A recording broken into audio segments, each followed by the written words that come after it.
Guys எல்லோரும் எப்படி இருக்கீங்க? நல்லா இருப்பீங்கன்னு தெரியும்.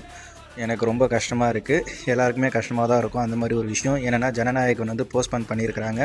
அதாவது அவருக்கு எவ்வளோ தான் வந்துட்டு இன்னும் கஷ்டம் கொடுப்பீங்கன்னு எனக்கு ஒன்றுமே புரியல. ஆல்ரெடி வந்து கரூர் பிரச்சனைன்னு ஒன்று இருக்குது.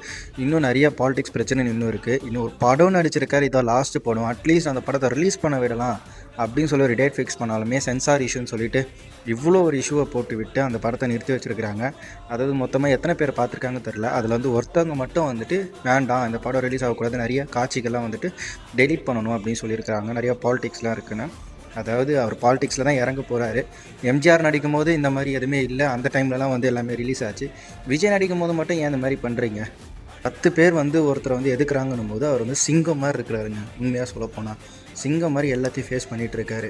ஸோ நம்மளோட சப்போர்ட் தரணும். எப்படியா Jan 9 வந்து படம் ரிலீஸ் ஆகணும்னு பார்ப்போம். நான் கன்ஃபார்ம் போஸ்ட் பண்ண தான் ஆகும். ஏன்னா Jan 9 தான் வந்துட்டு தீர்ப்பே சொல்கிறாங்களாம். அந்த தீர்ப்பை பார்த்து தான் நம்மளுக்கு நெக்ஸ்ட் என்னன்னு தெரியும். ரொம்ப வருத்தத்தோடு நான் பாய் சொல்லிக்கிறேன். லைக் பண்ணுங்கள், மறக்காமல் ஃபாலோ பண்ணிக்கோங்க, சப்ஸ்கிரைப் பண்ணுங்கள். Bye guys.